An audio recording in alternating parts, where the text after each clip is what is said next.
Alors, salut les traders. Dans cette vidéo, nous allons découvrir l'application MetaTrader 4 principalement que nous allons utiliser comme notre terminal pour notre trading. Alors, il existe une version plus évoluée de la version 4 qui est la version 5, mais pour des raisons de stabilité et de chargement de graphique principalement, nous allons utiliser la version 4 pour découvrir le monde du trading, le monde des graphiques, etc. Alors, je n'ai pas besoin de préciser que c'est la base. Nous devons savoir maîtriser les outils avec lesquels nous allons travailler, avec lesquels nous allons télécharger de l'argent, avant même d'en venir au fait même du téléchargement de ces dollars, de ces euros, bref. Alors, vous devez savoir que un compte de trading, il peut avoir comme devise de base tout ce que vous voulez, dépendamment quand même des brokers. Il y a certains brokers ou certains coursiers qui n'ont que l'option dollar-euro. Il y a certains coursiers où vous pouvez avoir des devises en yen japonais, en dollars canadiens, bref. Donc, venons-en au fait. Après la première installation, j'ose croire que tout le monde sait comment on installe une application. MetaTrader 4 est à retrouver sur Play Store ou dans l'App Store, tout simplement. Donc, à l'installation, vous avez a priori un compte démo, un compte démonstratif. C'est un compte sur lequel vous pourrez quand même faire tout ce que vous voulez comme essai avec de l'argent virtuel. Ça vous permet de maîtriser les cours de trading que vous prenez, d'appliquer les stratégies que vous découvrez et tout ça. Donc là, j'ai créé un compte en yen japonais, c'est juste pour le fun, il n'y a rien de bien spécial ou aucun avantage précis là-dedans. Donc, je disais, à la première installation, vous avez a priori un compte démonstratif que MetaTrader vous crée par défaut. Donc, vous devriez arriver normalement sur une page là, comme ça. Ok. Donc, sur cette première page, nous voyons en haut, cotes, ce sont les cotations. Bien sûr, moi, je suis en anglais. Donc, c'est écrit cotes chez vous, chez ceux qui ont leur langue en français. Il sera écrit cotation. Alors les cotations, ce sont les paires de devises. C'est quoi une paire de devises? C'est deux devises réunies, tout simplement. Alors c'est quoi le principe des devises? C'est que quand on réunit deux devises, on compare en fait leur prix. Nous allons tout à l'heure arriver sur les graphiques. Vous allez voir que le prix que le graphique donne à l'instant T, c'est la valeur de la devise de base contre la devise de contrepartie. La devise de base, c'est la devise qui commence la paire de devises. Quand on prend l'euro USD, c'est l'euro qui est la devise de base et le dollar qui est la devise de contrepartie. Donc, nous revenons sur la page, nous voyons les différentes paires euro USD, GBP, USD, USD, GPY, etc., etc. Juste en bas du nom de la paire, nous avons l'heure. Alors l'heure, ça dépend de chaque broker. Si vous vous connectez à un compte sur un broker, par exemple, actuellement, il peut être écrit, même s'il est 9h06 à un moment, il peut être écrit là-bas 23h. Ça dépend. Bon, c'est juste pour mettre ça en parenthèse. Quand même, il y a un certain niveau que le décalage horaire ne pourrait pas excéder. Donc voilà. En bas de l'heure, nous avons le spread. Le spread, en fait, c'est la différence entre le prix de l'offre et le prix de la demande. D'accord, du bid et du ask que nous allons voir tout de suite sur le graphique. De manière plus pratique, le spread, c'est en quelque sorte la différence de pips entre les lignes rouges et bleues que vous voyez défiler sur votre graphique. Et ces deux lignes-là qui, bien sûr, en quelque sorte, dessinent les bougies sur votre graphique. Donc, voilà, le low et le high d'une paire, c'est le plus haut bien sûr et le plus bas prix sur un instant T donné, tout simplement. Bien, dans l'angle du côté droit, Vous voyez le plus là, quand vous allez là-bas, ça vous permet d'ajouter d'autres paires de devises. Alors, a priori, par défaut, toutes les paires de devises qui sont disponibles sur votre broker ne sont pas ajoutées à l'accueil. Donc, vous pouvez aller au niveau du plus et vous verrez tout ce que votre broker offre en termes euh, de produits tradables. Voilà. Et donc, vous pouvez les ajouter juste en les touchant, comme ça. Et bref. Donc, vous verrez que ces paires-là se retrouveront désormais à l'accueil. Alors, à côté du plus, nous avons un crayon. Le crayon, ça permet juste de supprimer des paires. Bien sûr, tout ce qui monte, vous à redescendre. Si nous pouvons ajouter des paires à l'accueil, nous pouvons aussi en supprimer. Ou bien nous pouvons aussi tout supprimer. Comme ça, il reste que l'euro-dollar parce que nous étions sur le graphique de l'euro-dollar. Donc, nous ne pouvons pas la supprimer. Donc, vous voyez qu'à l'accueil, il ne reste que le graphique de l'euro-dollar. Donc, quand nous passons à l'icône des graphiques, alors nous débarquons ici sur les bougies. Voilà, ça sont les bougies.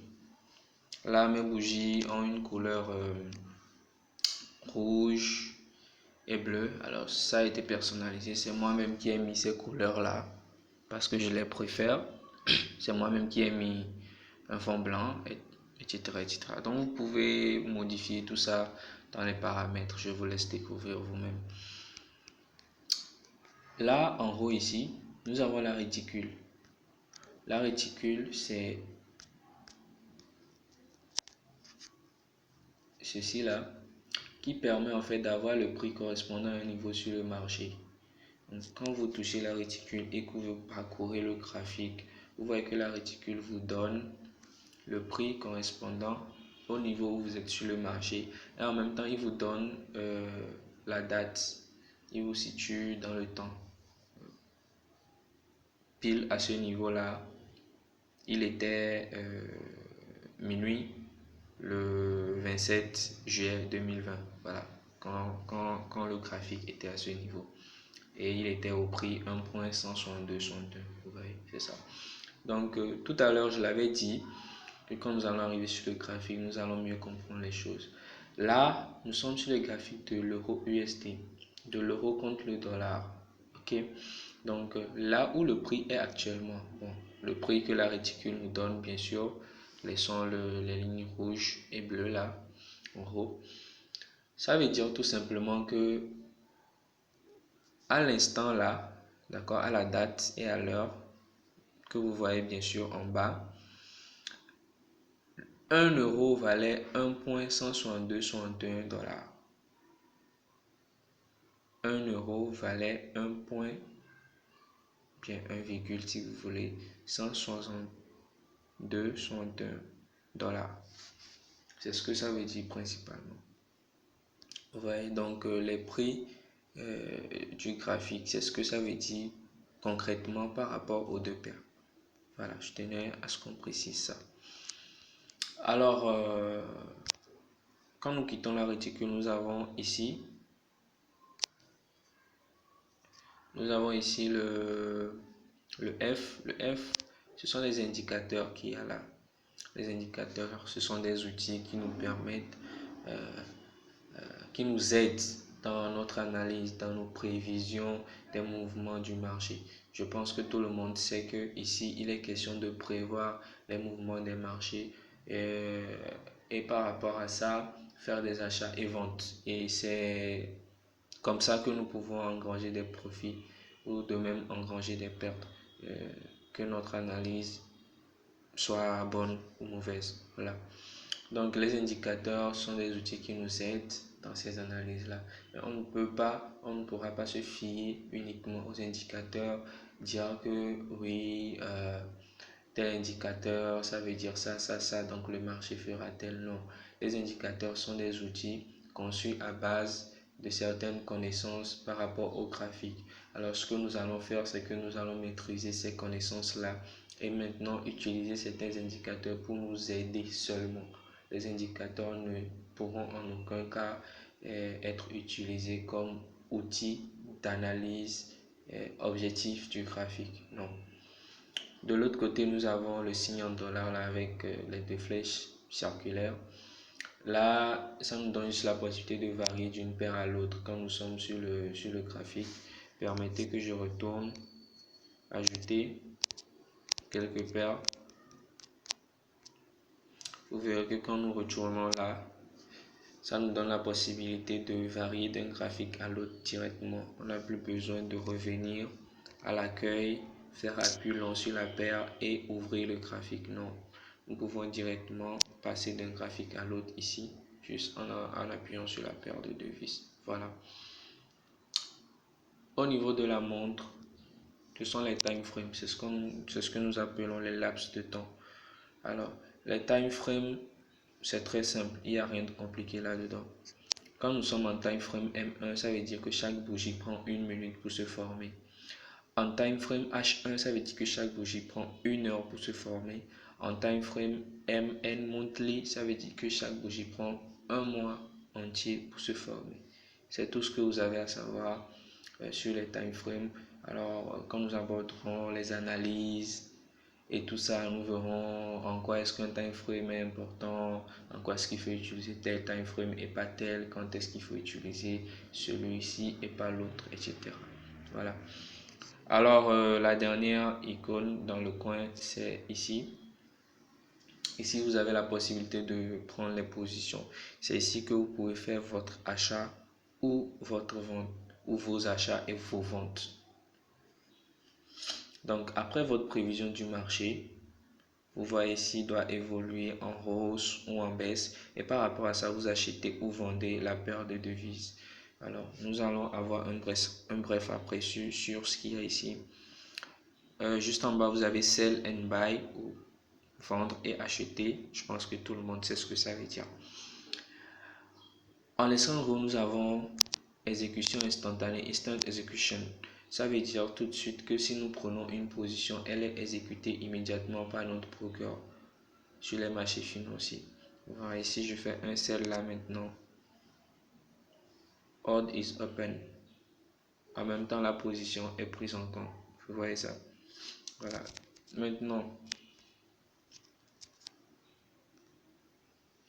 Maintenant, si nous ne voulons pas que notre ordre soit directement ouvert sur les marchés, nous pouvons la programmer. C'est ce qu'on appelle les ordres différés. Nous programmons l'exécution des ordres de telle manière que notre analyse soit respectée. Si notre analyse nous dit que c'est arrivé à tel prix, à un prix plus élevé ou un prix plus bas, que le marché ira en hausse ou ira en baisse, nous allons prévoir je vais dire, notre commerce avec les ordres différés. Nous allons dire au broker, ok, dès que le marché arrive à ce prix, achète-moi cette paire de devises ou vends-moi cette paire de devises, etc., etc. Juste en bas de Instant Execution, nous avons les lots. Alors les lots sont variables et quand même la limite de lot que vous pouvez prendre est proportionnelle à la taille de votre compte de trading, je veux dire à la taille de votre capital. Donc vous pouvez modifier, augmenter comme baisser votre lot, le lot avec lequel vous entrez en position. Pour faire plus simple,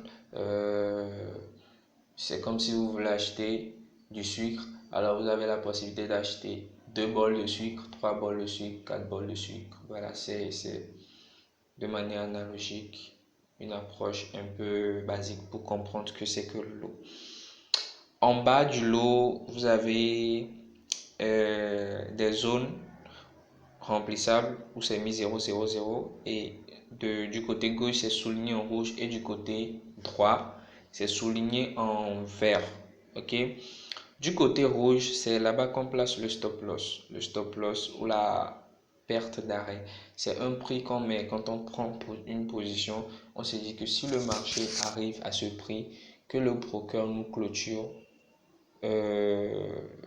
la position, parce qu'on estime que quand le marché arrive là, notre position n'est plus valide. Donc pour éviter d'encaisser une perte plus grande que nos brokers encaissent encaisse en fait la perte correspondante à voilà, à cet écart de prix au nombre de pips perdus pour éviter que notre compte ne parte en fumée, que notre compte ne crame et tout ça. Du côté droit où c'est souligné en vert, c'est un peu le contraire. Là-bas, c'est le take profit qui est placé. Alors, le take profit, c'est, comme je le disais à l'instant, il y a quelques secondes, un peu le contraire du stop loss. Alors, nous disons à notre broker, le prix que nous mettons là, nous disons à notre broker que quand le marché arrive à ce prix, qu'il nous clôture notre gain. Parce que nous ne savons pas peut-être ce qui va se passer au-delà de ce prix, ou alors arrivé à ce prix, nous avons atteint notre objectif de gain et donc nous décidons de sortir du marché.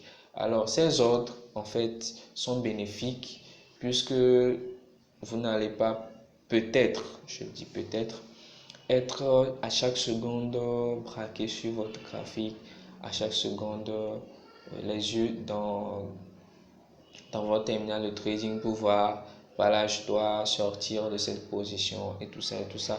Donc ces ordres vous permettent d'avoir la tête tranquille, de les fixer et votre broker fait ce que vous avez juste programmé.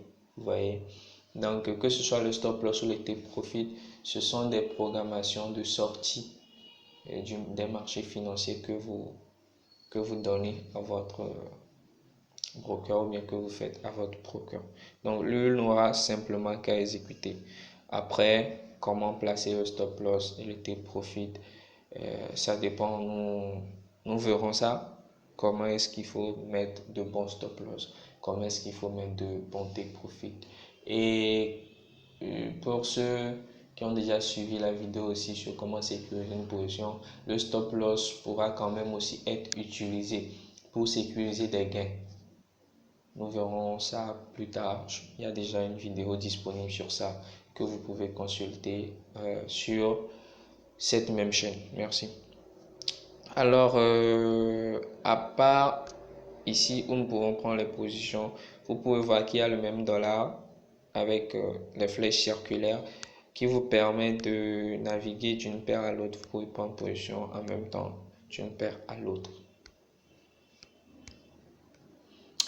Là, au niveau de la flèche qui pointe vers le haut, c'est là que nous voyons nos positions actives. Quand nous prenons une position, quand nous faisons un achat ou une vente, c'est ici que cet achat ou cette vente peut être suivi, je voulais dire, vous m'excusez. Donc, vous voyez clairement comment est-ce que votre position évolue, si elle est en perte, si elle est en gain, etc., etc. Et en même temps, c'est notre tableau de bord. Vous voyez la balance, c'est votre capital. L'équité, c'est votre capital moins les positions en cours. La marge, c'est ce dont vous disposez pour prendre encore position, etc., etc., etc., etc., etc. Voilà. Donc, vous pouvez ordonner vos positions par ordre d'ouverture, par symbole, par profil, etc. Voilà. Et là, c'est notre historique. C'est ici que nous voyons tout ce qui s'est passé sur notre compte de trading depuis sa création. Du dépôt de capital à toutes les positions qu'on a prises, nos achats, nos ventes, celles qui ont été des pertes, combien, celles qui ont été des gains, combien, etc., etc., avec les dates et les heures d'ouverture des positions, de clôture des positions. Vous voyez. Donc, un trader peut très bien dire des bobards, peut très bien mentir par rapport à ses performances. Mais son historique ne peut pas mentir. Jusqu'à preuve du contraire, l'historique n'a jamais été hacké. Alors, on ne sait jamais si peut-être que ça peut se faire, donc je ne vais pas me prononcer sur la question. Mais une chose est sûre, l'historique reflète ce qui s'est passé depuis la création du compte jusqu'à l'instant T où vous le consultez. Voilà. Alors, pour le reste, nous n'en avons pas vraiment besoin. Le journal et comment je vais dire ça, les nouvelles, les annonces économiques. Nous aurons d'autres plateformes où nous pouvons consulter cela de manière plus précise. Voilà. Dernière chose, au niveau de l'historique, vous pouvez ordonner ça selon que vous voulez l'historique de tout le mois passé, de toute la semaine passée ou que d'aujourd'hui, où vous pouvez carrément choisir votre propre période en faisant custom période. Choisissez de telle date à telle date, je fais l'historique de cet intervalle de temps-là. Voilà.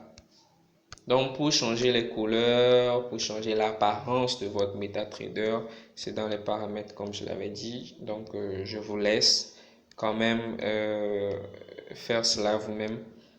Et dernière chose, nous allons clôturer cette position. Et vous verrez qu'elle a apparu, bien sûr, dans notre historique, avec l'heure de clôture de la position et l'heure d'ouverture aussi, et tout ça, et tout ça. Donc, merci d'avoir suivi cette vidéo. J'espère qu'elle vous permettra quand même de vraiment maîtriser cette application. C'est tout un condensé d'informations qui ont été données. Donc, je vous invite à suivre et à resuivre encore et encore la vidéo pour piocher quand même, je voulais dire, toutes les informations nécessaires par rapport à ça. Et surtout, vous allez devoir parcourir l'application. S'il y a des choses que vous ne comprenez pas, des points que je n'ai pas abordés dans cette vidéo, vous pouvez laisser vos questions en commentaire. Je me ferai un plaisir de vous répondre. Alors, je vous invite en même temps aussi à laisser en commentaire les prochaines thématiques, les prochaines vidéos que vous voudrez que je réalise bien sûr pour vous aider à mieux comprendre le monde du trading. Alors on se dit bonne journée. N'oubliez pas de vous abonner pour ceux qui suivent cette vidéo par hasard, pour ceux qui me découvrent. Abonnez-vous à la chaîne. Aimez la vidéo si bien sûr vous avez aimé. Et puis partagez à vos amis pour leur permettre de bénéficier aussi de toutes ces informations. Merci.